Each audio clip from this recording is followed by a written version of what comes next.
ನಮಸ್ತೆ ಸ್ನೇಹಿತರೆ, ಇವತ್ತು ನಾವು ಭಾರತ ಸಂವಿಧಾನ ಮಾನವ ಹಕ್ಕುಗಳು ಪರಿಸರ ಅಧ್ಯಯನದಲ್ಲಿ ಪರೀಕ್ಷಾ ತಯಾರಿಯನ್ನು ಮಾಡಿಕೊಳ್ತಿದ್ದೇವೆ. ಪರೀಕ್ಷಾ ತಯಾರಿಯನ್ನು ಮಾಡಬೇಕಾದ್ರೆ ಮಾನವ ಹಕ್ಕುಗಳನ್ನು ತಿಳ್ಕೊಂಡೆವು. ಪರಿಸರ ಅಧ್ಯಯನದಲ್ಲಿ ಜೈವಿಕ ಘಟಕದ ಬಗ್ಗೆ ಕೂಡ ತಿಳ್ಕೊಂಡಿದ್ದೇವೆ.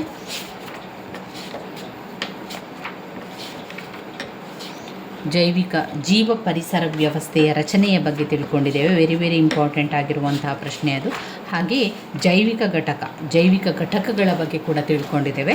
ಅದು ಕೂಡ ಹಲವು ಸಲ ಪದೇ ಕೇಳಿರುವಂತಹ ಪ್ರಶ್ನೆಯಾಗಿದೆ.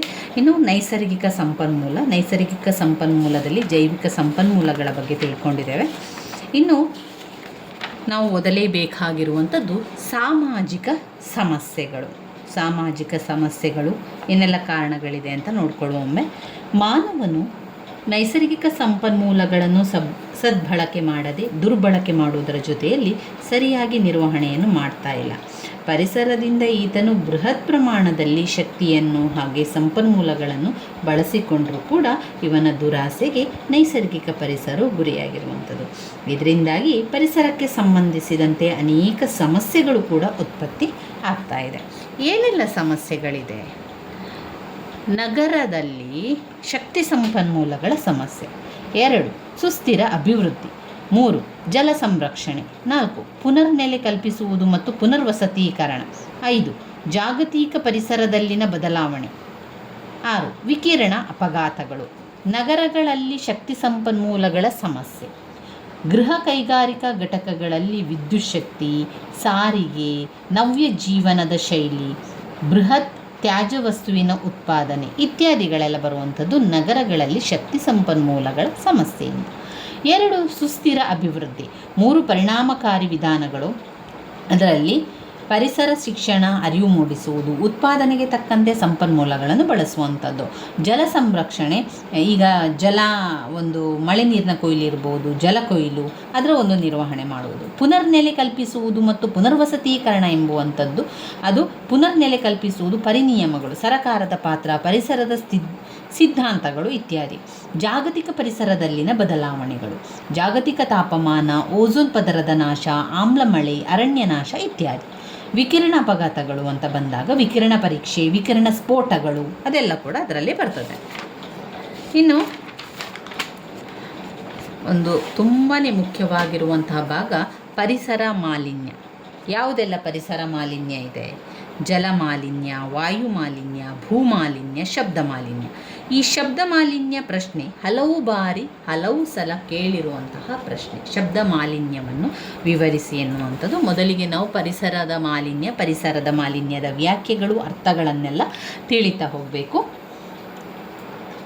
ಯಾವುದಾದರೂ ನೂತನ ಹಾಗೂ ಮಲಿನಗೊಳಿಸುವ ವಸ್ತುವಿನಿಂದ ಜೀವ ಪರಿಸರ ವ್ಯವಸ್ಥೆಯಲ್ಲಿ ಅಸ್ಥಿರತೆ, ಏಕಲತೆ, ವಿಕಲತೆ, ದುಷ್ಪರಿಣಾಮ ಅಥವಾ ಅಪಾಯವನ್ನುಂಟು ಮಾಡಿ ಅಲ್ಲಿನ ಭೌತಿಕ ಅಥವಾ ಜೈವಿಕ ಬದಲಾವಣೆಯನ್ನು ಪರಿಸರ ಮಾಲಿನ್ಯ ಅಂತ ಹೇಳುವಂಥದ್ದು. ಮಾಲಿನ್ಯತೆಗೆ ರಾಸಾಯನಿಕ ವಸ್ತುವಿನಿಂದಾಗಬಹುದು ಅಥವಾ ಶಕ್ತಿ ರೂಪದಲ್ಲಿ, ಅಂದರೆ ಶಬ್ದ, ಶಾಖ, ಬೆಳಕಿನ ರೂಪದಲ್ಲಿ ಕೂಡ ಉಂಟಾಗಬಹುದು. ಮಲಿನತೆ ಉಂಟು ಮಾಡುವ ವಸ್ತು ಹೊರಗಿನಿಂದ ಬರುವಂಥದ್ದಾಗಿರಬಹುದು ಅಥವಾ ನೈಸರ್ಗಿಕವಾಗಿರಬಹುದು. ಮಲಿನಕಾರಕ ಎಂದರೇನು? ಮಾಲಿನ್ಯವನ್ನು ಉಂಟು ಮಾಡುವ ವಸ್ತುವನ್ನೇ ಮಾಲಿನ್ಯಕಾರಕ ವಸ್ತು ಅಂತ ಹೇಳುವರು. ಈ ವಸ್ತುಗಳು ತ್ಯಾಜ್ಯ ವಸ್ತುವಿನ ರೂಪದಲ್ಲಿದ್ದು ಗಾಳಿ, ನೀರು, ಮಣ್ಣಿನಲ್ಲಿ ಮಲಿನತೆ ಉಂಟಾಗ್ತದೆ. ಅಂತಹ ವಸ್ತುವಿನ ತೀವ್ರತೆಯನ್ನು 3 ವಿಧಗಳಲ್ಲಿ ಕಂಡುಹಿಡಿಯಬಹುದು. 1 ರಾಸಾಯನಿಕ ಗುಣ, 2 ದುಷ್ಪರಿಣಾಮ ಬೀರುವ ಪ್ರಮಾಣ, 3 ಉಳಿದುಕೊಳ್ಳುವ ಕಾಲ. ರಾಸಾಯನಿಕ ಗುಣ, ದುಷ್ಪರಿಣಾಮ ಬೀರುವ ಪ್ರಮಾಣ, ಉಳಿದುಕೊಳ್ಳುವ ಕಾಲ.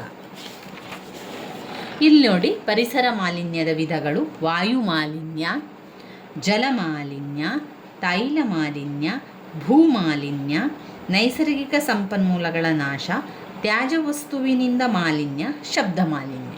ಈ ಎಲ್ಲ ಪಾಯಿಂಟ್ಸ್ಗಳನ್ನು ನೀವು ಬಾಯ್ಪಾಠ ಮಾಡಿ ಆದರೂ ಕಲೀರಿ. ಪರಿಸರ ಮಾಲಿನ್ಯದ ವಿಧಗಳು ವೆರಿ ಇಂಪಾರ್ಟೆಂಟ್ ಆಗಿರುವಂತಹ ಪ್ರಶ್ನೆ. ಪರಿಸರ ಮಾಲಿನ್ಯದ ವಿಧಗಳು: 1 ವಾಯು ಮಾಲಿನ್ಯ, 2 ಜಲ ಮಾಲಿನ್ಯ, 3 ತೈಲ ಮಾಲಿನ್ಯ, 4 ಭೂ ಮಾಲಿನ್ಯ, 5. ನೈಸರ್ಗಿಕ ಸಂಪನ್ಮೂಲಗಳ ನಾಶ. ತ್ಯಾಜ್ಯ ವಸ್ತುವಿನಿಂದ ಮಾಲಿನ್ಯ, ಶಬ್ದ ಮಾಲಿನ್ಯ. ಮೊದಲನೇದಾಗಿ ನಾವು ಜಲಮಾಲಿನ್ಯದ ಬಗ್ಗೆ ತಿಳ್ಕೊಳ್ಳೋಣ. ಏನು ಜಲಮಾಲಿನ್ಯ? ಸಿಂಪಲ್ ಆಗಿರುವಂಥ ಅರ್ಥದಲ್ಲಿ ಆದರೆ ನೀರು ಕಲುಷಿತಗೊಳ್ಳುವಂಥದ್ದೇ ಏನಾಗಿರ್ತದೆ ಜಲಮಾಲಿನ್ಯ. ಜಲಮಾಲಿನ್ಯಕ್ಕೆ ಕಾರಣ ಏನು? ಜಲಮಾಲಿನ್ಯಕ್ಕೆ ಕಾರಣ ನಾವು ಜನರಲ್ ಆಗಿ ಯೋಚನೆ ಮಾಡಿದಾಗ ಈ ಕಾರ್ಖಾನೆಗಳಿಂದ ಹೊರಬರುವಂಥ ನೀರಿಗೆ ಹೋಗಿ ಅದು ಮಾಲಿನ್ಯ ಉಂಟಾಗುವುದು, ನೀರಿನ ಬದಿಗಳಲ್ಲಿ ಬಟ್ಟೆ ಒಗೆಯುವಂಥದ್ದು, ಪಾತ್ರೆ ತೊಳೆಯುವಂಥದ್ದು ಮಾಡುವಂಥದ್ದು, ಇನ್ನು ಬೇರೆ ಬೇರೆ ಕೃಷಿ ಉತ್ಪನ್ನಗಳನ್ನು ನೀರಿನಲ್ಲಿ ತೊಳೆದುಕೊಳ್ಳುವಂಥದ್ದು, ಇದೆಲ್ಲ ಮಾಡಿದಾಗ ಅಲ್ಲಿ ಜಲಮಾಲಿನ್ಯ ಉಂಟಾಗುವಂಥದ್ದು. ನೀರಿನಲ್ಲಿ ಅನಗತ್ಯವಾದ ಭೌತಿಕ, ರಾಸಾಯನಿಕ ಅಥವಾ ಜೈವಿಕವಾದ ಬದಲಾವಣೆ ಉಂಟಾಗಿ ಅಂತಹ ನೀರನ್ನು ಉಪಯೋಗಿಸಲಾರದ ಸ್ಥಿತಿ ತಲುಪುವುದನ್ನೇ ಜಲಮಾಲಿನ್ಯ ಅಂತ ಕರೆಯುವಂಥದ್ದು. ಅನೇಕ ತ್ಯಾಜ್ಯ ಮತ್ತು ಅನುಪಯುಕ್ತ ವಸ್ತುಗಳು ಹರಿಯುವ ನೀರಿನಲ್ಲಿ ತೇಲುತ್ತಾ ಬಂದು ನದಿ, ಹಳ್ಳ, ಕೊಳ್ಳಗಳನ್ನು ಸೇರುವುದರ ಜೊತೆಯಲ್ಲಿ ಅಂತರ್ಜಲವನ್ನು ಮಲಿನಗೊಳಿಸುತ್ತದೆ. ಅಷ್ಟೇ ಅಲ್ಲದೆ ಅನುಪಯುಕ್ತ ದ್ರವ ಪದಾರ್ಥಗಳು, ತ್ಯಾಜ್ಯ ನೀರು ಕುಡಿಯುವ ನೀರಿನೊಂದಿಗೆ ಬೆರೆತು ಅದು ಮಲಿನ ಉಂಟು ಮಾಡುತ್ತದೆ. ಮೂಲಾಧಾರಿತ ಮಾಲಿನ್ಯ. ಈ ಮೂಲಾಧಾರಿತ ಮಾಲಿನ್ಯವು ನೇರವಾಗಿ ತ್ಯಾಜ್ಯ ಹೊರಹಾಕುವ ಕೊಳವೆಗಳಿಂದಾಗಿ ಅಥವಾ ಕೈಗಾರಿಕಾ ಘಟಕದಿಂದಾಗಿ ಉಂಟಾಗುವ ಪ್ರಕ್ರಿಯೆಯನ್ನು ಮೂಲಾಧಾರಿತ ಮಾಲಿನ್ಯ ಅಂತ ಕರೀತಾರೆ. ಉದಾಹರಣೆಗೆ ಪೌರಾಡಳಿತ ಮತ್ತು ಕೈಗಾರಿಕಾ ಘಟಕದ ಕೊಳವೆಗಳು. ಮಾಲಿನ್ಯದ ಹುಟ್ಟು ಅಥವಾ ಮೂಲ ಸರಿಯಾಗಿ ಗುರುತಿಸಲಾಗದಿದ್ದರೆ ಅಥವಾ ಗುರುತಿಸಲಾಗದ ಮೂಲದಿಂದ ಉಂಟಾಗುವಂತಹ ಮಾಲಿನ್ಯವನ್ನು ಮೂಲ ನೀರಾಧಾರಿತ ಮಾಲಿನ್ಯ ಅಂತ ಕರಿಬೋದು. ಕೃಷಿ ಚಟುವಟಿಕೆಗಳಿಂದ ಬರುವಂತಹ ತ್ಯಾಜ್ಯ, ನೀರು, ಆಮ್ಲ, ಮಳೆ ಇತ್ಯಾದಿ ಮಾಲಿನ್ಯದ ಇನ್ನಿತರ ಮೂಲಗಳನ್ನು ಕೂಡ ಈ ಒಂದು ಚಿತ್ರದಲ್ಲಿ ಕಾಣಬಹುದಾಗಿದೆ. ಹೇಗೆ ಮಾಲಿನ್ಯ ಉಂಟಾಗ್ತದೆ ಎನ್ನುವಂಥದ್ದು. ಮಾಲಿನ್ಯದಲ್ಲಿ ಮೊದಲು ಜಲಮಾಲಿನ್ಯದ ಹಾನಿಯನ್ನು ಕೂಡ ನೋಡ್ಕೊಳ್ಳುವ. ಹಾಗೆ ಜಲಮಾಲಿನ್ಯಕ್ಕೆ ಏನೆಲ್ಲ ಕಾರಣಗಳು ಕಾಣ್ತದೆ ಎನ್ನುವಂಥದ್ದನ್ನು ಕೂಡ ಕೊಟ್ಟಿದ್ದಾರೆ. ಮೊದಲು ಅವರು 10 ಅಂಕದ ಪ್ರಶ್ನೆಯಾಗಿ ಪರಿಸರ ಮಾಲಿನ್ಯವನ್ನು ವಿವರಿಸಿ ಅಂತ ಕೇಳ್ಬೋದು. ಆವಾಗ ನಾವು ಎಲ್ಲ ಮಾಲಿನ್ಯದ ಬಗ್ಗೆ ವಿವರಿಸಬೇಕು. ಅಥವಾ ಪ್ರತ್ಯೇಕವಾಗಿ ಅವರು ಜಲಮಾಲಿನ್ಯವನ್ನು ವಿವರಿಸಿ, ವಾಯು ಮಾಲಿನ್ಯವನ್ನು ವಿವರಿಸಿ, ಶಬ್ದ ಮಾಲಿನ್ಯವನ್ನು ವಿವರಿಸಿ ಅಂತ ಕೇಳ್ಬೋದು. ಆವಾಗ ನಾವು ಪ್ರತ್ಯೇಕವಾಗಿ ಅದರ ಪರಿಣಾಮ ಮತ್ತು ಅದರ ಕಾರಣ ಮತ್ತು ಪರಿಣಾಮ ಎರಡನ್ನೂ ಕೂಡ ನಾವು ಬರಿಬೇಕಾಗ್ತದೆ. 10 ಅಂಕದ ಪ್ರಶ್ನೆ ಅಂತ ಬಂದಾಗ 3ರಿಂದ 4 ಪುಟದಷ್ಟಾದರೂ ನಿಮ್ಮ ಉತ್ತರ ಬೇಕಾಗಿರುವಂಥದ್ದು. ಇದರಲ್ಲಿ ಜಲಮಾಲಿನ್ಯದಲ್ಲಿ ಉಂಟಾಗುವ ಕಾರಣಗಳನ್ನೆಲ್ಲ ನೋಡುವ. ಕೈಗಾರಿಕಾ ಘಟಕದಿಂದ ಹೊರಬರುವ ತ್ಯಾಜ್ಯ ನೀರು, ಜಡಲೋಹ, ಹಾನಿಕಾರಕ ರಾಸಾಯನಿಕ ವಸ್ತುಗಳು ಜಲಮಾಲಿನ್ಯಕ್ಕೆ ಕಾರಣ. ಇದು ಕಾರಣಗಳು, ಇದು ಪರಿಣಾಮ, ಅದರ ಹಾನಿಯನ್ನು ತಿಳಿಸುವಂಥದ್ದು. ಒಂದು, ಕೈಗಾರಿಕಾ ಘಟಕದಿಂದ ಹೊರಬರುವಂತಹ ತ್ಯಾಜ್ಯ ನೀರು, ಜಡಲೋಹ, ಹಾನಿಕಾರಕ ರಾಸಾಯನಿಕ ವಸ್ತುಗಳು. 2, ಮನುಷ್ಯ ಹಾಗೂ ಪ್ರಾಣಿಗಳ ತ್ಯಾಜ್ಯ ವಸ್ತುಗಳ ವಿಲೇವಾರಿ. ಮನುಷ್ಯ ಮತ್ತು ಪ್ರಾಣಿಗಳ ತ್ಯಾಜ್ಯ ವಸ್ತುಗಳ ವಿಲೇವಾರಿ. 3, ಕೈಗಾರಿಕಾ ಘಟಕದ ತ್ಯಾಜ್ಯ ನೀರು, ಶುದ್ಧೀಕರಣ ಘಟಕ, ತ್ಯಾಜ್ಯ ನೀರಿನ ಕೊಳಚೆ ನೀರಿನ ಶುದ್ಧೀಕರಣ ಘಟಕದಿಂದ ಹೊರಬರುವ ನೀರು ನಗರ ನೀರು ಸರಬರಾಜಿನ ಜೊತೆ ಬೆರೆಯುವುದು. 4, ಅನೇಕ ಅಪಾಯಕಾರಿ ಹಾಗೂ ವಿಷಪೂರಿತ ಮಲಿನ ವಸ್ತುಗಳು ಅಂತರ್ಜಲದೊಂದಿಗೆ ಬೆರೆಯುವುದು. 5, ಕೃಷಿ ಚಟುವಟಿಕೆಯ ನಂತರ ಉಳಿದ ವಸ್ತುಗಳು ಅಂದರೆ ರಾಸಾಯನಿಕ ಗೊಬ್ಬರ, ಕೀಟನಾಶಕಗಳು ಕೂಡ ಮಲಿನತೆ ಉಂಟು ಮಾಡುತ್ತದೆ. 6, ಶುದ್ಧೀಕರಣ ತ್ಯಾಜ್ಯ ನೀರು ಹತ್ತಿರವಿರುವ ನದಿ, ಕೆರೆ, ಕೊಳವೆಗೆ ಸೇರುವಂಥದ್ದು. ಶುದ್ಧೀಕರಣ ತ್ಯಾಜ್ಯ ನೀರು. ಸಾವಯವ ಚಟುವಟಿಕೆಗಳಿಂದ ಬರುವ ತ್ಯಾಜ್ಯ ವಸ್ತುಗಳು ಕೂಡ ಮಲಿನತೆ ಉಂಟಾಗುತ್ತದೆ. ರೋಗ ತರುವ ಅನೇಕ ಜೀವಿಗಳು, ಘನ ಪದಾರ್ಥಗಳು, ರಾಸಾಯನಿಕ ವಸ್ತುಗಳು ಮಲಿನತೆಯನ್ನು ತರುವಂಥದ್ದು. ಇನ್ನು ಜಲಮಾಲಿನ್ಯ ಉಂಟಾಗುವಂಥ ಹಾನಿಗಳೇನು ಅಂತ ಬಂದಾಗ ನೀರಿನಿಂದ ಹರಡುವ ಸಾಂಕ್ರಾಮಿಕ ರೋಗಗಳು ಹೆಚ್ಚಾಗುವುದು, ನೀರಿನ ರಾಸಾಯನಿಕ ರಚನೆಯಲ್ಲಿ ಬದಲಾವಣೆ ಉಂಟಾಗುವುದು, ಮಲಿನಗೊಂಡ ತ್ಯಾಜ್ಯ ನೀರು ಪೌರಾಡಳಿತ ನೀರಿನ ಸರಬರಾಜಿನ ಜೊತೆ ಬೆರೆತು ಅನಾರೋಗ್ಯ ತರುವುದು, ಅನೇಕ ಸೂಕ್ಷ್ಮಾಣು ಜೀವಿಗಳು ಅಂದರೆ ಬ್ಯಾಕ್ಟೀರಿಯಾ, ವೈರಸ್ಗಳು ನೀರಿನಲ್ಲಿ ಬೆರೆತು ಮಾಲಿನ್ಯತೆಯನ್ನುಂಟು ಮಾಡುವುದು, ಕ್ಯಾನ್ಸರ್ ಹರಡುವ ಮಲಿನ ವಸ್ತುಗಳು ಕ್ಯಾನ್ಸರ್ ರೋಗವನ್ನು ತರುತ್ತದೆ. ಮಲಿನ ವಸ್ತುಗಳು ಮಾನವನ ವರ್ಣತಂತುವಿನಲ್ಲಿ ಬದಲಾವಣೆಯನ್ನು ತಂದು ಮುಂದಿನ ಪೀಳಿಗೆಯ ಬೆಳವಣಿಗೆಯನ್ನು ಕುಂಠಿತಗೊಳಿಸುತ್ತದೆ. ಜಲಮಾಲಿನ್ಯದಿಂದಾಗಿ ನೀರಿನಲ್ಲಿ ವಾಸಿಸುತ್ತಿರುವ ಸಸ್ಯ ಹಾಗೂ ಪ್ರಾಣಿ ಜೀವಿಗಳು ನಾಶವಾಗ್ತದೆ. ಜಲಮಾಲಿನ್ಯವನ್ನು ತಡೆಗಟ್ಟುವಂತಹ ವಿಧಾನಗಳು ಏನು? ಜಲಮಾಲಿನ್ಯವನ್ನು ಮಾಲಿನ್ಯವನ್ನು ತಡೆಗಟ್ಟಲು ತ್ಯಾಜ್ಯ ವಸ್ತುವಿನ ಶುದ್ಧೀಕರಣ ಘಟಕ ಸ್ಥಾಪಿಸುವುದು ಹಾಗೂ ಮಾಲಿನ್ಯವರ್ಧಿತ ವಸ್ತುಗಳನ್ನು ನಿಷೇಧಿಸುವುದರ ಮೂಲಕ ತಡೆಗಟ್ಟಬಹುದು. ಹಾಗೂ ಶುದ್ಧೀಕರಿಸಿದ ನೀರನ್ನು ತೋಟಗಾರಿಕೆಗೆ ಹಾಗೂ ಶೀತಲೀಕರಣ ಮಾಡುವುದಕ್ಕೆ ಉಪಯೋಗಿಸಬಹುದು. ಶುದ್ಧೀಕರಣದಲ್ಲಿ ಕೆಲವು ಸೂಕ್ಷ್ಮಾಣುಜೀವಿಗಳನ್ನು ಬಳಸುವುದರ ಮೂಲಕ ಸಾವಯವ ಪದಾರ್ಥಗಳನ್ನು ವಿಘಟನೆ ಮಾಡಬಹುದು. ಈ ರೀತಿಯಾಗಿ ಜಲಮಾಲಿನ್ಯವನ್ನು ತಡೆಗಟ್ಟಬಹುದು. ಜಲಮಾಲಿನ್ಯ ಉಂಟಾಗುವುದನ್ನು ತಡೆಗಟ್ಟಬಹುದು. ಇನ್ನು ಬರುವಂಥದ್ದು ವಾಯು ಮಾಲಿನ್ಯ.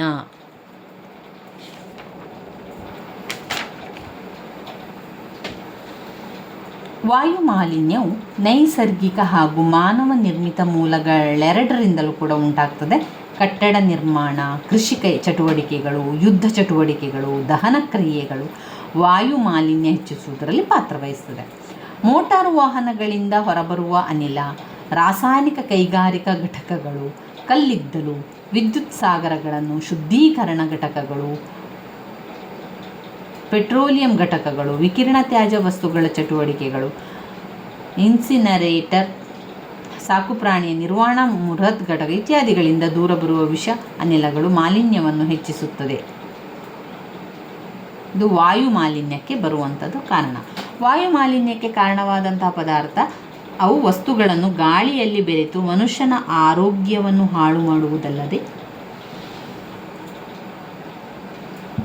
ಪರಿಸರವನ್ನು ಕೂಡ ನಾಶ ಮಾಡಿದೆ. ಇಂತಹ ವಸ್ತುಗಳು ಘನ, ದ್ರವ, ಅನಿಲ ರೂಪದಲ್ಲಿ ಕೂಡ ಇರ್ತದೆ. ಮಾಲಿನ್ಯ ರೂಪಕ ವಸ್ತುವನ್ನು ಪ್ರಾಥಮಿಕ ಮತ್ತು ದ್ವಿತೀಯ ಎಂದೆರಡಾಗಿ ವಿಂಗಡಿಸಬಹುದು. ಪ್ರಾಥಮಿಕ ಎಂಬುದು ಜ್ವಾಲಾಮುಖಿ, ವಾಹನ ಪ್ರದೂಷಣೆ ಅಥವಾ ಕೈಗಾರಿಕಾ ಘಟಕಗಳು ಹೊರಸೂಸುವ ಹೊಗೆಯಿಂದುಂಟಾಗುವಂತಹ ಮಾಲಿನ್ಯ ಪ್ರಾಥಮಿಕ ಮಾಲಿನ್ಯ ಎನ್ನುತ್ತಾರೆ. ದ್ವಿತೀಯ ಮಾಲಿನ್ಯ ಪೂರಕ ವಸ್ತುಗಳೆಂದರೆ ಪ್ರಾಥಮಿಕ ಮಾಲಿನ್ಯ ಪೂರಕ ವಸ್ತುಗಳ ನಡುವೆ ಉಂಟಾಗುವ ಕ್ರಿಯೆಗಳಿಂದ ಹೊರಬರುವ ವಸ್ತುವನ್ನು ದ್ವಿತೀಯ ಮಾಲಿನ್ಯ ಪೂರಕ ವಸ್ತು ಅಂತ ಹೇಳುವಂಥದ್ದು. ಉದಾಹರಣೆಗೆ ಫ್ಲೇಟೋ, ಕೆಮಿಕಲ್, ಸ್ಮಾಗ್, ಭೂಮಿ ಮೇಲಿನ ಓಝೋನ್ ಹಲವು ವಸ್ತುಗಳು ಈ ಮೇಲಿನ ಎರಡು ಗುಣಗಳನ್ನು ಹೊಂದಿರುತ್ತದೆ. ವಾಯು ಮಾಲಿನ್ಯದ ಮೂಲಗಳನ್ನು ಈ ರೀತಿಯಾಗಿ ವಿಂಗಡಿಸಬಹುದು. ಒಂದು ಮಾನವ ನಿರ್ಮಿತ ಮೂಲಗಳು, ಮತ್ತೊಂದು ನೈಸರ್ಗಿಕ ಮೂಲಗಳು. ಮಾನವ ನಿರ್ಮಿತ ಮೂಲಗಳು ಮತ್ತು ನೈಸರ್ಗಿಕ ಮೂಲಗಳು. ಮಾನವ ನಿರ್ಮಿತ ಮೂಲಗಳಲ್ಲಿ ಸ್ಥಗಿತ ಮೂಲಗಳು ಅಂದರೆ ಕೈಗಾರಿಕಾ ಹೊಗೆಗೂಡುಗಳು, ತಯಾರಿಕಾ ಘಟಕಗಳು, ತ್ಯಾಜ್ಯ ವಸ್ತುಗಳ ಇನ್ಸಿನರೇಟರ್ಗಳು ಅಥವಾ ಯಾವುದೇ ಸುಡುವ ಚಟುವಟಿಕೆಗಳಿಂದ ಹೊರಬರುವ ವಿಷಾನಿಲಗಳು. ಕಲಿಸುವ ಮೂಲಗಳು ಮೋಟಾರು ವಾಹನಗಳು, ವಿಮಾನಗಳು, ರೈಲು ಇತ್ಯಾದಿ. ರಾಸಾಯನಿಕ ಮೂಲಗಳು ಧೂಳು, ಹೊಗೆ, ಕೃಷಿ, ಅರಣ್ಯ ನಿರ್ವಹಣೆ ಚಟುವಟಿಕೆ, ದಹನದಿಂದ ಉಂಟಾಗುವಂಥ ಅನಿಲಗಳು, ಬಣ್ಣಗಳನ್ನು ತಯಾರಿಸುವ ಘಟ್ಟದಲ್ಲಿ ಉಪಯೋಗಿಸುವ ರಾಸಾಯನಿಕ ಪದಾರ್ಥಗಳು. ಲ್ಯಾಂಡ್ಫಿಲ್ ಉಂಟಾಗುವ ತ್ಯಾಜ್ಯ ವಸ್ತುಗಳು, ಮಿಥೇನ್ ಅನಿಲ. ಯುದ್ಧ ಕ್ರಿಯೆಗಳಲ್ಲಿ ಉಪಯೋಗಿಸುವ ವಿಷಾನಿಲ, ವಿಕಿರಣ ಆಯುಧಗಳು ಇತ್ಯಾದಿ. ಸಸ್ಯಗಳು ಇತ್ಯಾದಿ ಬರ್ತದೆ. ಎರಡನೇ ಪಾಯಿಂಟ್ನಲ್ಲಿ ನೈಸರ್ಗಿಕ ಮೂಲಗಳು. ಯಾವುದು ನೈಸರ್ಗಿಕ ಮೂಲಗಳು? ಸಸ್ಯಗಳು ಇಲ್ಲದಿರುವ ಪ್ರದೇಶದಲ್ಲಿನ ಧೂಳು, ಪ್ರಾಣಿಗಳ ತ್ಯಾಜ್ಯವಸ್ತುವಿಂದ ಹೊರಬರುವ ಮಿಥೇನ್ ಅನಿಲ, ಉಷ್ಣತೆ ಹೆಚ್ಚದಿಂದ ಹೊರಬರುವ ಸಾವಯವ ಇಂಗಾಲ ಹಾಗೂ ನೈಸರ್ಗಿಕ ವಿಕೋಪಗಳಿಂದ ಹೊರಬರುವ ಅನಿಲಗಳು ನೈಸರ್ಗಿಕ ಮೂಲಗಳಾಗಿದೆ. ಇನ್ನು ವಾಯು ಮಾಲಿನ್ಯದ ದುಷ್ಪರಿಣಾಮಗಳೇನು? ವಾಯು ಮಾಲಿನ್ಯದ ದುಷ್ಪರಿಣಾಮಗಳು ಹೆಚ್ಚುತ್ತಿರುವ ಕೈಗಾರಿಕಾ ಘಟಕಗಳು, ವಾಹನ ದಟ್ಟಣೆ ಹಾಗೂ ಅರಣ್ಯ ನಾಶದಿಂದಾಗಿ ವಾಯು ಮಾಲಿನ್ಯ ಹೆಚ್ಚಾಗುತ್ತದೆ. ಇದರಿಂದ ಪ್ರತಿ ವರ್ಷ ಮಾನವನ ಆರೋಗ್ಯದಲ್ಲಿ ಏರುಪೇರು ಉಂಟಾಗುತ್ತದೆ. ಅಮೆರಿಕದಲ್ಲಿ ಇಂತಹ ಘಟನೆಗಳಿಂದ ವರ್ಷದಲ್ಲಿ 50,000ಕ್ಕೂ ಹೆಚ್ಚು ಜನರು ಸಾವನ್ನಪ್ಪಿದ್ದಾರೆ. ಇಂತಹ ಘಟನೆಗಳಿಗೆ ವೃದ್ಧರು ಬಹುಬೇಗ ಗುರಿಯಾಗುತ್ತಾರೆ. ಅಲ್ಲದೆ ಮಕ್ಕಳು ತಮ್ಮ ಒಂದು ಭ್ರೂಣಗಳ ಮೇಲೂ ದುಷ್ಪರಿಣಾಮ ಬೀರುತ್ತದೆ. ವಾಯು ಮಾಲಿನ್ಯ ಪೂರಕ ವಸ್ತುಗಳಾಗಿ ಓಝೋನ್, ನೈಟ್ರೋಜನ್, ಸಲ್ಫರ್ ಡೈಆಕ್ಸೈಡ್ ಇಂತಹ ಪದಾರ್ಥಗಳು ನೈಸರ್ಗಿಕ ಪರಿಸರದ ವ್ಯವಸ್ಥೆಯನ್ನು ನಾಶ ಮಾಡುವುದರ ಜೊತೆಯಲ್ಲಿ ಬ್ರಾಂಕೈಟಿಸ್, ಶ್ವಾಸಕೋಶದ ಕ್ಯಾನ್ಸರ್, ಹೃದ್ರೋಗಗಳಂಥ ಪರಿಣಾಮಗಳು ಸಾಮಾನ್ಯವಾಗಿರುತ್ತದೆ. ಇನ್ನು ಮೂರನೇ ಒಂದು ಮಾಲಿನ್ಯ ಅದು ಭೂಮಾಲಿನ್ಯ ಆಗಿರ್ತದೆ. ಭೂಮಾಲಿನ್ಯ ಮತ್ತು ಕೊನೆಯದಾಗಿ ವೆರಿ ಇಂಪಾರ್ಟೆಂಟ್ ಆಗಿರುವಂಥದ್ದು ಶಬ್ದ ಮಾಲಿನ್ಯ. ಶಬ್ದ ಮಾಲಿನ್ಯ ಅರ್ಥ, ಶಬ್ದ ಮಾಲಿನ್ಯದ ಒಂದು ವಿಚಾರಗಳೆಲ್ಲ ಕೇಳ್ತಾರೆ. ತುಂಬಾ ವೆರಿ ಇಂಪಾರ್ಟೆಂಟ್ ಆಗಿರುವಂಥದ್ದು. ಮೊದಲಿಗೆ ಭೂಮಾಲಿನ್ಯವನ್ನು ತಿಳಿತಾ ಹೋಗುವ.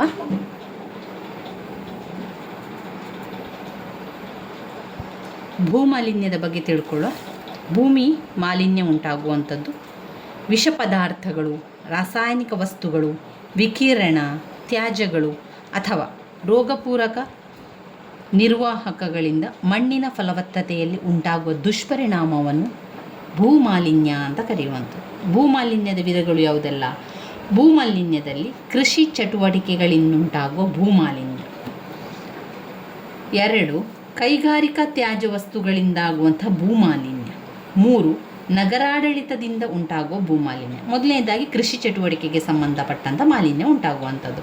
ಏನೆಲ್ಲ ಮಾಲಿನ್ಯ ಆಗ್ತದೆ? ಭೂ ಮೇಲ್ಪದರದ ಮಾಲಿನ್ಯ ಆಗುವಂಥದ್ದು, ಭೂ ಅಂತರ ಪದರದ ಮಾಲಿನ್ಯ, ಒಂದು ಭೂಮಿಯ ಮೇಲೆ ಮತ್ತೊಂದು ಭೂಮಿಯ ಒಳಗಡೆ ಆಗುವಂಥ ಮಾಲಿನ್ಯ. 2, ಕೈಗಾರಿಕೆ ತ್ಯಾಜ್ಯ ವಸ್ತುಗಳಿಂದ ಉಂಟಾಗುವ ಮಾಲಿನ್ಯ.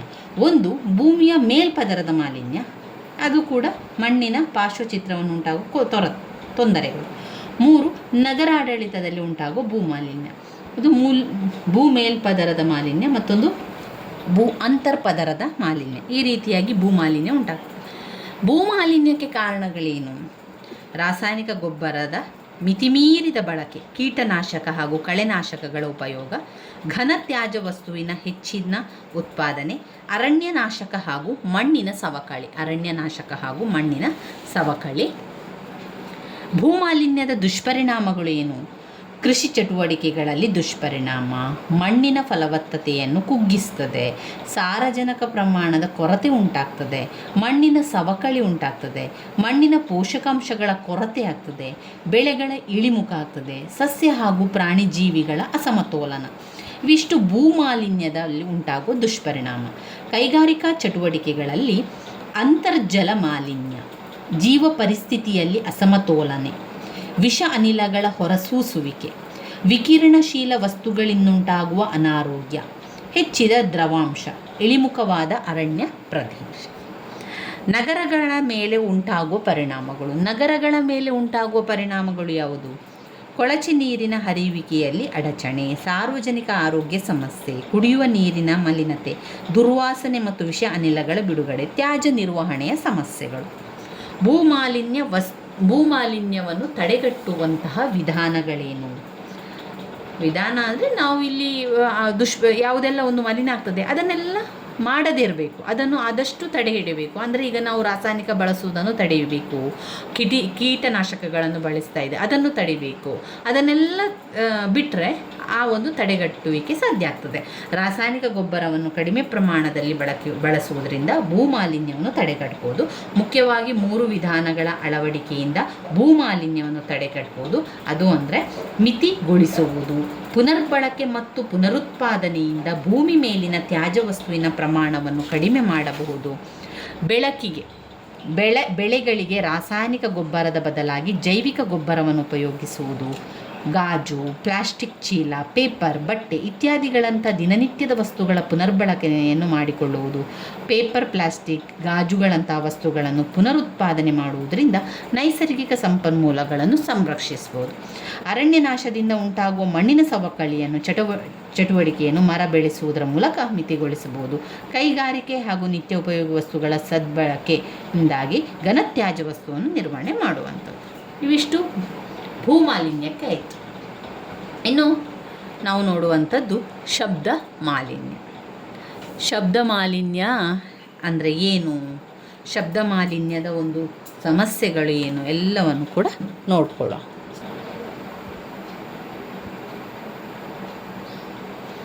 ಶಬ್ದ ಮಾಲಿನ್ಯ ಅಂತ ಹೇಳಿದರೆ ಕೇಳಲು ಕರ್ಕಶವಾದ ಶಬ್ದವೇ ಶಬ್ದ ಮಾಲಿನ್ಯ.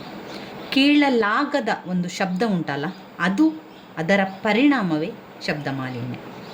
20,000 ಆವೃತ್ತಿ ಒಳಗಿನ ಶಬ್ದವನ್ನು ಆಲಿಸುವಂಥದ್ದು. ಇದಕ್ಕಿಂತ ಆವೃತ್ತಿ ಹೆಚ್ಚಾದಲ್ಲಿ ಅಂತಹದನ್ನು ಶಬ್ದ ಮಾಲಿನ್ಯ ಅಂತ ಹೇಳ್ತಾರೆ. ಹಾಗಾಗಿ ಶಬ್ದ ಮಾಲಿನ್ಯವೆಂಬುದು ಶಕ್ತಿ ಮಾಲಿನ್ಯವಾಗಿದ್ದು ಕೆರಳಿಸುವ, ಹಾಳು ಮಾಡುವ, ಉದ್ವೇಗಗೊಳಿಸುವ ಪ್ರಕ್ರಿಯೆ ಅಂತ ಹೇಳ್ಬೋದು. ಸಾಮಾನ್ಯ ಶಬ್ದಗಳ ದುರ್ಬಳಕೆಗೊಳಿಸುವ ಮಟ್ಟ ಅಂತ ಹೇಳಿದರೆ ಇಲ್ಲಿ ನೀವು ನೋಡ್ಬೋದು, ಪರಿಸರ ವ್ಯವಸ್ಥೆಯಲ್ಲಿ ಆಲಿಸಬಹುದಾದ ಶಬ್ದ, ಎಲೆಗಳ ಅಲ್ಲಾಡುವಿಕೆ, ಇದು ಪರಿಸರದ ವ್ಯವಸ್ಥೆ. ಪ್ರಸರಣದ ಕೇಂದ್ರ, ರಾತ್ರಿ ವೇಳೆಯಲ್ಲಿ ಮಲಗುವ ಕೊಠಡಿ, ಗ್ರಂಥಾಲಯ, ಕಚೇರಿ, ಮುಖಾಮುಖಿ ಮಾತುಕತೆ, ಸರಾಸರಿ ರೇಡಿಯೋ, ವಾಹನಗಳ ಸಾಧಾರಣ ಶಬ್ದ, ಸಬ್ವೇ ಟ್ರೈನ್, ವಾದ್ಯಗೋಷ್ಠಿ, ಕರ್ಕಶ ವಾದ್ಯಗೋಷ್ಠಿ, ವಿಮಾನ ಹಾರುವಿಕೆ, ನೋವುಂಟು ಮಾಡುವ ಶಬ್ದ. ಎಂ ಬಿ ಮಣ್ ಶಬ್ದದ ಮಟ್ಟ DB. ಪ್ರದೇಶ ನಿಶ್ಶಬ್ದ ಆಗಿದ್ದರೆ 50, ಬೆಳಗ್ಗೆ ರಾತ್ರಿ 40, ವಾಸಸ್ಥಳದಲ್ಲಿ 55, ರಾತ್ರಿ 45, ವಾಣಿಜ್ಯೋದ್ಯಮ ಪ್ರದೇಶಗಳಲ್ಲಿ ಬೆಳಗ್ಗೆ 65, ರಾತ್ರಿ 55, ಕೈಗಾರಿಕಾ ಪ್ರದೇಶದಲ್ಲಿ ಬೆಳಗ್ಗೆ 70, ರಾತ್ರಿ ಕೂಡ 70. ಶಬ್ದ ನಿಯಂತ್ರಣ ತಂತ್ರಜ್ಞಾನವನ್ನು ಈ ರೀತಿಯಾಗಿ ವಿಂಗಡಿಸಬಹುದು.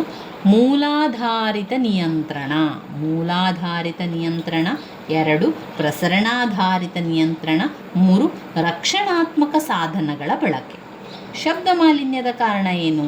ಒಂದು ವಾಸಸ್ಥಳದಲ್ಲಿ ಶಬ್ದ ಮಾಲಿನ್ಯಕ್ಕೆ ಕಾರಣ ಆಗ್ತದೆ, ಮತ್ತೊಂದು ಕೈಗಾರಿಕಾ ಚಟುವಟಿಕೆಗಳಲ್ಲಿ ಕಾರಣ ಆಗ್ತದೆ. ಒಂದು ವಾಸಸ್ಥಳದಲ್ಲಿ, 2 ಕೈಗಾರಿಕಾ ಚಟುವಟಿಕೆಗಳಲ್ಲಿ. ವಾಸಸ್ಥಳಗಳಲ್ಲಿ mixer, pressure cooker, washing machine ಇದೆಲ್ಲ ಕೂಡ ಶಬ್ದ ಮಾಲಿನ್ಯವೇ. ಯಾಕಂದರೆ ಅದು ಕಿವಿಗೆ ಕೇಳಲಿಕ್ಕೆ ಸಾಧ್ಯ ಇಲ್ಲದಂಥ ಕರ್ಕಶ ಸ್ವರಗಳು.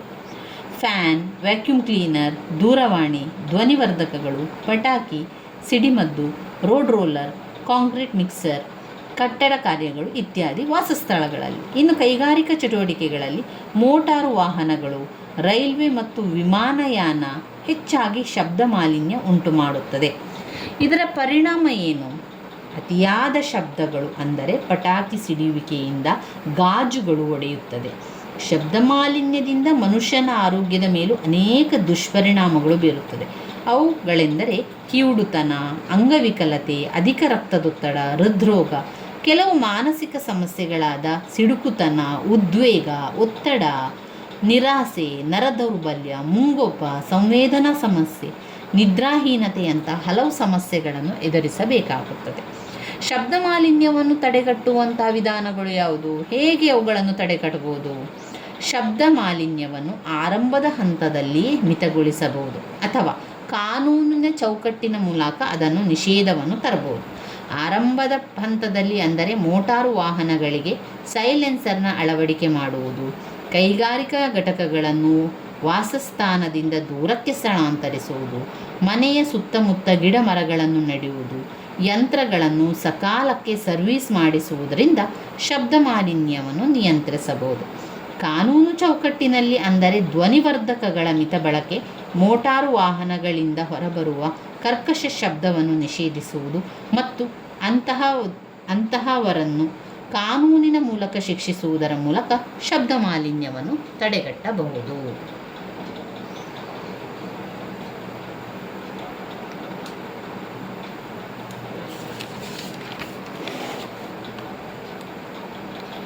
ಪರಿಸರ ಸಂರಕ್ಷಣೆ ಮತ್ತು ಕಾಯ್ದುಕೊಳ್ಳುವಂತಹ ವಿಧಾನಗಳು ಏನು? ಯಾವ ರೀತಿ ಪರಿಸರ ಸಂರಕ್ಷಣೆಯನ್ನು ಮಾಡುವಂಥದ್ದು? ಪರಿಸರ ಸಂರಕ್ಷಣೆಯನ್ನು ಮಾಡಿ ಕಾಯ್ದುಕೊಳ್ಳುವಂಥ ವಿಧ ಏನು ಅಂತ ಕೇಳ್ತಾ ಇದ್ದಾರೆ. ಏನು, ಹೇಗೆ ಅಂತ ನೋಡಿದರೆ, ಮಾಲಿನ್ಯ, ಅರಣ್ಯನಾಶ ಮತ್ತು ನೈಸರ್ಗಿಕ ಸಂಪನ್ಮೂಲಗಳ ಅತಿಕ್ರಮಣದಿಂದಾಗಿ ನಮ್ಮ ಸುಂದರವಾದ ಪರಿಸರ ನಾಶವಾಗುತ್ತದೆ. ಈ ಸಂದರ್ಭದಲ್ಲಿ ನೈಸರ್ಗಿಕ ಪರಿಸರವನ್ನು ಮುಂದಿನ ಪೀಳಿಗೆಗಾಗಿ ಕಾಯ್ದಿರಿಸಿಕೊಂಡು ಸಂರಕ್ಷಿಸುವುದು ನಮ್ಮೆಲ್ಲರ ಆದ್ಯ ಕರ್ತವ್ಯ. ಪರಿಸರ ಸಂರಕ್ಷಣೆ ಮತ್ತು ಕಾಯ್ದುಕೊಳ್ಳುವ ರೀತಿಯನ್ನು 2 ವಿಧಾನಗಳಲ್ಲಿ ವಿಂಗಡಿಸಬಹುದು. ಅವುಗಳು ನೈಸರ್ಗಿಕ ಸಂಪನ್ಮೂಲಗಳ ಸಂರಕ್ಷಣೆ ಮತ್ತು ವನ್ಯಜೀವಿಗಳ ಸಂರಕ್ಷಣೆ. ಅರಣ್ಯ ಸಂಪನ್ಮೂಲಗಳನ್ನು ಪುನರ್ ಅರಣ್ಯೀಕರಣ ಮತ್ತು ನವ ಅರಣ್ಯೀಕರಣಗೊಳಿಸುವ ಮೂಲಕ ಅದನ್ನು ಸಂರಕ್ಷಿಸಬಹುದು. ಪುನರ್ ಅರಣ್ಯೀಕರಣವನ್ನು ನಾಶವಾದ ಅರಣ್ಯಗಳ ಜಾಗದಲ್ಲಿ ಮಾಡುವುದು ಮತ್ತು ನವ ಅರಣ್ಯಗಳ ಜಾಗದಲ್ಲಿ ಮಾಡುವುದು, ಮತ್ತು ನವ ಅರಣ್ಯೀಕರಣವನ್ನು ನೂತನವಾದ ಸ್ಥಳಗಳಲ್ಲಿ ಬಂಜರು ಭೂಮಿಯಲ್ಲಿ ಸಸಿ ನೆಡುವುದರ ಮೂಲಕ ಅರಣ್ಯವನ್ನು ಸಂರಕ್ಷಿಸುವುದು. ಲೋಹಗಳ ಪುನರ್ಬಳಕೆ ಮಾಡುವುದರಿಂದ ಖನಿಜ ಸಂಪನ್ಮೂಲಗಳನ್ನು ಸಂರಕ್ಷಿಸಬಹುದು. ಮಳೆ ನೀರು ಕೊಯ್ಲು ಮಾಡುವುದು, ಜಲನಯನ ನಿರ್ವಹಣೆ ಮಾಡುವುದರಿಂದ ಜಲ ಸಂಪನ್ಮೂಲಗಳನ್ನು ಸಂರಕ್ಷಿಸಬಹುದು. ಸಾವಯವ ಕೃಷಿಯ ಬಳಕೆಯಿಂದ ಭೂಮಾಲಿನ್ಯ ತಡೆಗಟ್ಟುವುದರೊಂದಿಗೆ ಮಣ್ಣಿನ ಸವಕಳಿ ನಿಯಂತ್ರಿಸಿ ಮಣ್ಣಿನ ಫಲವತ್ತತೆ ಕಾಪಾಡಿಕೊಳ್ಳಬಹುದು. ಶಕ್ತಿ ಸಂಪನ್ಮೂಲಗಳ ಸಂರಕ್ಷಣೆಯಿಂದ ಪರ್ಯಾಯ ಶಕ್ತಿಯನ್ನು ಬಳಸುವುದು. ವನ್ಯಜೀವಿ ಸಂರಕ್ಷಣೆ. ವನ್ಯಜೀವಿ ಸಂರಕ್ಷಣೆಯನ್ನು 2 ವಿಧದಲ್ಲಿ ವಿಂಗಡಿಸಬಹುದು. ಒಂದು ಸ್ವಸ್ಥಾನೀಯ ಸಂರಕ್ಷಣೆ, 2 ಬಹಿರ್ ಸ್ಥಳೀಯ ಸಂರಕ್ಷಣೆ. ಸ್ವಸ್ಥಾನೀಯ ಸಂರಕ್ಷಣೆ ಅಂದರೆ ವನ್ಯಜೀವಿಗಳನ್ನು ಅವುಗಳ ನೈಸರ್ಗಿಕ ಸ್ಥಳದಲ್ಲಿ ರಕ್ಷಿಸುವುದು. ಉದಾಹರಣೆ ರಾಷ್ಟ್ರೀಯ ಉದ್ಯಾನವನ, ವನ್ಯಜೀವಿ ಸಂರಕ್ಷಣಾ ವಲಯ. ಬಹಿರ್ಸ್ಥಳೀಯ ಸಂರಕ್ಷಣೆ ಅಂತ ಹೇಳಿದರೆ ವನ್ಯಜೀವಿಯನ್ನು ಅವುಗಳ ಸ್ವಾಭಾವಿಕ ಆವಾಸ ಸ್ಥಾನದಿಂದ ಹೊರಗೆ ಸಂರಕ್ಷಿಸುವ ವಿಧಾನವನ್ನು ಬಹಿರ್ಸ್ಥಳೀಯ ಸಂರಕ್ಷಣೆ ಅಂತ ಹೇಳ್ಬೋದು. ಉದಾಹರಣೆಗೆ ಮೃಗಾಲಯಗಳು, ಸಸ್ಯೋದ್ಯಾನಗಳು. ಸಂರಕ್ಷಣೆ ಮತ್ತು ಪರಿಸರವನ್ನು ಕಾಯ್ದುಕೊಳ್ಳುವುದು ನಮ್ಮೆಲ್ಲರ ಆದ್ಯ ಕರ್ತವ್ಯವಾಗಿದ್ದು ಇದನ್ನು ಪಾಲಿಸುವುದು ನಾಗರಿಕರ ಹೊಣೆಯಾಗಿದೆ. ಇನ್ನು ಒಂದು ಪ್ರಶ್ನೆ ಬಂದಿತ್ತು, ಪರಿಸರ ಮಾಲಿನ್ಯ ನಿಯಂತ್ರಣ ಕ್ರಮಗಳೇನು ಅಂತ ಪ್ರಶ್ನೆ ಬಂದಿತ್ತು. ಪರಿಸರ ಮಾಲಿನ್ಯದ ನಿಯಂತ್ರಣ ಕ್ರಮಗಳೇನು ಅಂತ. ಅದು ಹಳೆಯ ಪ್ರಶ್ನೆ ಪತ್ರಿಕೆಯಲ್ಲಿ ಒಂದು ಇರುವಂತಹ ಪ್ರಶ್ನೆ. ಇಲ್ಲಿ ಬಂದಿರುವಂಥದ್ದು ಶಬ್ದ ಮಾಲಿನ್ಯಕ್ಕೆ ಕಾರಣ, ಸಾಮಾಜಿಕ ಸಮಸ್ಯೆ, ಪರಿಸರ ಅಧ್ಯಯನದ ಅರ್ಥ ಮತ್ತು ವ್ಯಾಪ್ತಿ ಇರುವಂಥದ್ದು. ಮತ್ತೊಂದು ಹಳೆಯ ಪ್ರಶ್ನೆ ಪತ್ರಿಕೆಯಲ್ಲಿ ನೀವು ನೋಡಿರ್ಬೋದು, ಪರಿಸರ ಮಾಲಿನ್ಯದ ನಿಯಂತ್ರಣ ಕ್ರಮಗಳೇನು ಅಂತ. ಇದನ್ನು ನಾನು ಬೇರೆ ಕಡೆ ಹುಡುಕಿ, ಬೇರೆ ಇಂಟರ್ನೆಟ್ ಗೂಗಲಲ್ಲಿ ಹುಡುಕಿ ಅದರ ಉತ್ತರವನ್ನು ಇಲ್ಲಿ ಬರೆದಿರುವಂಥದ್ದು. ಪರಿಸರ ಮಾಲಿನ್ಯದ ನಿಯಂತ್ರಣ ಕ್ರಮಗಳು: 1. ಮಾಲಿನ್ಯ ನಿಯಂತ್ರಣ ಕಾಯ್ದೆಯನ್ನು ಮಾಡುವಂಥದ್ದು. ಮಾಲಿನ್ಯ ನಿಯಂತ್ರಣ ಕಾಯ್ದೆಯನ್ನು ಮಾಡುವಂಥದ್ದು. 2. ಕೈಗಾರಿಕೆಗಳಿಂದ ಹೊರಬರುವಂತಹ ರಾಸಾಯನಿಕಗಳು, ಅನುಪಯುಕ್ತ ತ್ಯಾಜ್ಯ ಮಾಲಿನ್ಯವನ್ನು ನೀರಿಗೆ, ಮಣ್ಣು, ಗಾಳಿಗೆ ಸೇರದಂತೆ ಮಾಡುವುದು. ಕೈಗಾರಿಕೆಗಳಿಂದ ಹೊರಬರುವಂತಹ ರಾಸಾಯನಿಕಗಳು, ಅನುಪಯುಕ್ತ ತ್ಯಾಜ್ಯಗಳನ್ನು, ಮಾಲಿನ್ಯವನ್ನು ನೀರಿಗೆ ಸೇರದಂತೆ, ಮಣ್ಣಿಗೆ ಸೇರದಂತೆ, ಗಾಳಿಗೆ ಸೇರದಂತೆ ಮಾಡುವಂಥದ್ದು. 3. ಮಾಲಿನ್ಯಕಾರಕ ತ್ಯಾಜ್ಯ ವಸ್ತುಗಳನ್ನು ಕಡಿತಗೊಳಿಸುವುದು. ಮಾಲಿನ್ಯಕಾರಕ ತ್ಯಾಜ್ಯ ವಸ್ತು ಏನಿದೆ ಅದನ್ನು ಕಡಿತಗೊಳಿಸುವುದು. 4. ರಾಷ್ಟ್ರೀಯ ಮಾಲಿನ್ಯ ನಿಯಂತ್ರಣ ದಿನವನ್ನು ಡಿಸೆಂಬರ್ 2ರಂದು ಆಚರಿಸಲಾಗುತ್ತದೆ. ಶಾಲಾ ಕಾಲೇಜುಗಳಲ್ಲಿ ಅದರ ಬಗ್ಗೆ ಜಾಗೃತಿ ಮೂಡಿಸುವಂಥ ಕೆಲಸವನ್ನು ಮಾಡುವಂಥದ್ದು. ರಾಸಾಯನಿಕ ಹೆಚ್ಚು ಬಿಡುಗಡೆ ಮಾಡುವ ದೇಶದ ವಿರುದ್ಧ ಕ್ರಮವನ್ನು ಕೈಗೊಳ್ಳುವಂಥದ್ದು. ಮಕ್ಕಳಿಗೆ ಅದರ ಬಗ್ಗೆ ಈ ಬೀದಿ ನಾಟಕ ಮಾಡುವುದರ ಮೂಲಕ ಅದರ ಅರಿವನ್ನು ಮೂಡಿಸುವಂಥದ್ದು. ಪರಿಸರ ಮಾಲಿನ್ಯದಿಂದ ಏನಾಗ್ತದೆ, ಪರಿಸರ ಮಾಲಿನ್ಯ ಏನೆಲ್ಲ ತೊಂದರೆ ಉಂಟಾಗ್ತದೆ ಎನ್ನುವಂಥದ್ದು ಮಕ್ಕಳಿಗೆ ತಿಳ್ಕೊಳ್ಳಿಕ್ಕೆ ಶಾಲಾ ಕಾಲೇಜುಗಳಲ್ಲಿ ಆ ಒಂದು ಬೀದಿ ನಾಟಕವನ್ನು ಮಾಡಿಸುವಂಥದ್ದು ಅಥವಾ ಸೆಮಿನಾರ್ಗಳನ್ನು, ಉಪನ್ಯಾಸ ಕಾರ್ಯಕ್ರಮಗಳನ್ನು ಇಟ್ಟುಕೊಂಡು ಅವರಿಗೆ ಅದನ್ನು ತಿಳಿಸ್ಕೊಡುವಂಥದ್ದು. ಇವೆಲ್ಲವೂ ಕೂಡ ಪರಿಸರ ಮಾಲಿನ್ಯಕ್ಕಾಯಿತು. ಹಾಗೆ ಮಾನವ ಹಕ್ಕುಗಳ ಬಗ್ಗೆ ಕೂಡ ನಾವು ಈಗಾಗಲೇ ತಿಳ್ಕೊಂಡಿದ್ದೇವೆ. ಇನ್ನು ಮುಂದಿನ ವಿಡಿಯೋದಲ್ಲಿ ನಾವು ಭಾರತ ಸಂವಿಧಾನದಲ್ಲಿ ಬರುವಂತಹ ಮುಖ್ಯವಾದ ಪ್ರಶ್ನೆಗಳ ಪಾಯಿಂಟ್ಸ್ಗಳನ್ನು ನಾವು ನೋಡುವ. ಯಾಕಂದರೆ ಪುನರಾವರ್ತನ ಅಭ್ಯಾಸವಾಗಿ ಮಾಡಿಕೊಳ್ಳುವ. ಈಗಾಗಲೇ ಅದರ ಬಗ್ಗೆ ನಾವು ಸಂಪೂರ್ಣವಾಗಿ ಕಲ್ತಿದ್ದೇವೆ. ಪ್ಲೇಲಿಸ್ಟಲ್ಲಿ ಕೂಡ ಅದನ್ನು ಹಾಕಿದ್ದೇನೆ. ಪ್ಲೇಲಿಸ್ಟಲ್ಲಿದೆ, ಅದರೆಲ್ಲ ಒಂದು ಉತ್ತರಗಳು ಪ್ಲೇಲಿಸ್ಟಲ್ಲಿದೆ. ಮುಂದಿನ ವಿಡಿಯೋದಲ್ಲಿ ನಾವು ಅದರಲ್ಲಿ ಬರುವಂಥ ಪಾಯಿಂಟ್ಸ್ಗಳನ್ನಷ್ಟೇ ನೋಡುವ. ನಮಗೆ ಒಂದೇ ವಿಡಿಯೋದಲ್ಲಿ ಬ್ಲಾಕ್ 1 ಮತ್ತು ಬ್ಲಾಕ್ 2ರಲ್ಲಿ ಬರುವಂತಹ ಮುಖ್ಯವಾದಂತಹ ಪ್ರಶ್ನೆಗಳನ್ನು ಕವರ್ ಮಾಡಿಕೊಳ್ಬೇಕು, ಅಭ್ಯಾಸವನ್ನು ಮಾಡಿಕೊಳ್ಬೇಕಾಗಿರುವುದರಿಂದ ನಾವು ಅದರಲ್ಲಿ ಬರುವಂಥ ಪಾಯಿಂಟ್ಸ್ಗಳನ್ನಷ್ಟೇ ನೋಡಿಕೊಳ್ಳುವ. ಹಾಗೆಯೇ ಈಗ ಮಾನವ ಹಕ್ಕುಗಳ ಬಗ್ಗೆ ತಿಳ್ಕೊಂಡೆವು, ಪರಿಸರ ಅಧ್ಯಯನದ ಬಗ್ಗೆ ಕೂಡ ಓದ್ಕೊಂಡೆವು. ಇನ್ನು ಉಳಿದಿರುವಂಥದ್ದು ಭಾರತ ಸಂವಿಧಾನದ ಬಗ್ಗೆ. ಇದರಲ್ಲಿ ಕೂಡ ಹಾಗೆ ವೆರಿ ಇಂಪಾರ್ಟೆಂಟ್ ಆಗಿರುವಂಥ ಪ್ರಶ್ನೆಗಳಿದೆ. ಅದೆಲ್ಲ ಕೂಡ ರಿಪೀಟ್ ಆಗಿ ಕೇಳುವಂತಹ ಪ್ರಶ್ನೆಗಳು, ಪದೇ ಪದೇ ಕೇಳುವಂತಹ ಪ್ರಶ್ನೆಗಳನ್ನು ನಾವು ಆಯ್ಕೆ ಮಾಡಿ ಓದ್ಕೊಳ್ಬೇಕು. ಯಾಕಂದರೆ ಅದು ಪ್ರತಿ ಬಾರಿ ಅವರು ಅದನ್ನು ಕೊಡುವಂತಹ ಪ್ರಶ್ನೆ ಆಗಿರ್ತದೆ. ಭಾರತ ಸಂವಿಧಾನ ವಿಭಾಗ ಎ ಯಲ್ಲಿರುವಂಥದ್ದು ಪ್ರಶ್ನೆ ಪತ್ರಿಕೆಯಲ್ಲಿ. ಅದು ಯಾವಾಗಲೂ 40 ಅಂಕಕ್ಕೆ ಪ್ರಶ್ನೆಗಳು ಕೊಡ್ತಾರೆ. ಒಂದು ಪ್ರಶ್ನೆಗೆ 10 ಅಂಕಗಳು, 40 ಅಂಕಕ್ಕೆ ನಮಗೆ ಪ್ರಶ್ನೆಗಳನ್ನು ಕೊಡ್ತಾರೆ. ವಿಭಾಗ ಬಿ ಯಲ್ಲಿ ಮಾನವನ ಹಕ್ಕುಗಳು, ಅದರಲ್ಲಿ 20 ಅಂಕಕ್ಕೆ ನಮಗೆ ಪ್ರಶ್ನೆಯನ್ನು ಕೊಡುವಂಥದ್ದು. ಅಂದರೆ 3 ಪ್ರಶ್ನೆಯನ್ನು ಕೊಡ್ತಾರೆ. ನಾವು ಅದರಲ್ಲಿ 2 ಪ್ರಶ್ನೆಗೆ ಉತ್ತರವನ್ನು ಬರೀಬೇಕು. ಈ 2 ಪ್ರಶ್ನೆ ಕೂಡ ಅವರು ಏನು ಮಾಡ್ತಾರೆ, 10 ಅಂಕಕ್ಕೆ ಕೇಳುವಂಥದ್ದು, ಒಟ್ಟು 20 ಅಂಕದಲ್ಲಿರುವಂಥದ್ದು. ವಿಭಾಗ ಸಿ ಯಲ್ಲಿ ಅವರು ಏನು ಮಾಡಿದ್ದಾರೆ, ಸಂಪೂರ್ಣ ಪರಿಸರ ಅಧ್ಯಯನದ ಬಗ್ಗೆ ಕೊಟ್ಟಿರುವಂಥದ್ದು. ಪರಿಸರ ಅಧ್ಯಯನದಲ್ಲಿ ಕೂಡ ಹಾಗೆ 3 ಪ್ರಶ್ನೆಯನ್ನು ಕೊಡ್ತಾರೆ. ಅದರಲ್ಲಿ ನಾವು 2 ಪ್ರಶ್ನೆಗೆ ಉತ್ತರವನ್ನು ಬರೆದು ಬರಿಬೇಕಾಗಿರುವಂಥದ್ದು. 20 ಅಂಕಗಳು ಸಿಗಲಿಕ್ಕೆ. ಸಂವಿಧಾನದಲ್ಲಿ ಮಾತ್ರ 40 ಅಂಕದ ಪ್ರಶ್ನೆಗಳು ಇರುವಂಥದ್ದು.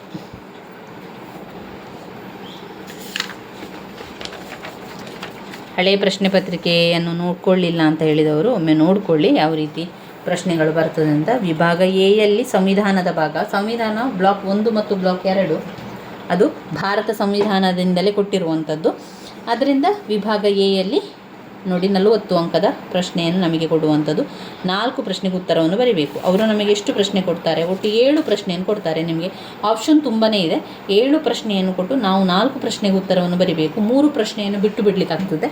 3 ಪ್ರಶ್ನೆಯನ್ನು ಬಿಟ್ಟು ಬಿಡ್ಬೋದು. ಅದರಿಂದ ನಾವು ಇಂಪಾರ್ಟೆಂಟ್ ಆಗಿರುವಂಥ ಪ್ರಶ್ನೆಗಳನ್ನು ಓದ್ಕೊಂಡ್ರೆ ಇದರಲ್ಲಿ 4 ಪ್ರಶ್ನೆ ಕೂಡ ಉತ್ತರವನ್ನು ಬರೀಲಿಕ್ಕೆ ನಮಗೆ ಸುಲಭ ಆಗ್ತದೆ. ಏನೂ ತೊಂದರೆ ಇಲ್ಲ, ಏನೂ ಕಷ್ಟ ಇಲ್ಲ, ಭಯ ಪಡಬೇಡಿ, ಆರಾಮದಲ್ಲಿ ಓದ್ಕೊಳ್ಳಿ, ತಯಾರಿಯನ್ನು ಮಾಡ್ಕೊಳ್ಳಿ. ವಿಭಾಗ ಸಿಯಲ್ಲಿ ನೋಡಿ 3 ಪ್ರಶ್ನೆಯಲ್ಲಿ 2 ಪ್ರಶ್ನೆಗೆ ಉತ್ತರವನ್ನು ಬರೀಲಿಕ್ಕೆ 20 ಅಂಕ. ವಿಭಾಗ ಸಿ ಪರಿಸರ ಅಧ್ಯಯನ, ಇದರಲ್ಲಿ ಕೂಡ 20 ಅಂಕ, 2 ಪ್ರಶ್ನೆಗೆ ಉತ್ತರವನ್ನು ಬರೀಲಿಕ್ಕೆ ಇರುವಂಥದ್ದು. ನನ್ನ ವೀಡಿಯೋಸ್ ಎಲ್ಲ ನಿಮಗೆ ಇಷ್ಟ ಆಗಿದ್ದರೆ ಲೈಕ್ ಕೊಡಿ, ಶೇರ್ ಮಾಡಿ, ಸಬ್ಸ್ಕ್ರೈಬ್ ಮಾಡಲಿಕ್ಕೆ ಮರಿಬೇಡಿ. ಧನ್ಯವಾದಗಳು ಸ್ನೇಹಿತರೆ.